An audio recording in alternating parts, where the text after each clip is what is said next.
Brittany, is money from Americans' pockets and from their retirement accounts. This is going to be devastating. I think it could risk a recession, is what a lot of economists are predicting. Prices across the board for every product, for vehicles, for eggs, for groceries, for housing, everything is going to go up, and it's going to go up very quickly. I am a proponent of targeted tariffs. Tariffs can be a really important tool when they're used as a scalpel to make sure that we have fair trade, to make sure that people are competing on a level playing field, but never have broad-based, complete tariffs like this ever effectively worked.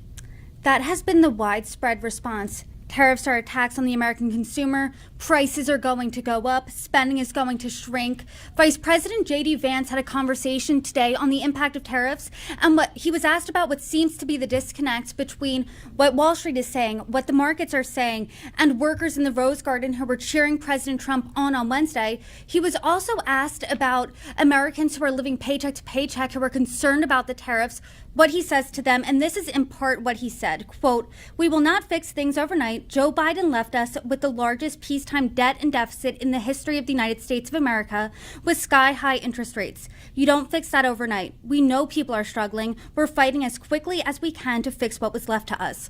What do you make of his response there? Well, the largest deficit increases in the last few decades have actually happened under the Trump administration. The first Trump administration saw exorbitant increases in the federal debt and deficit.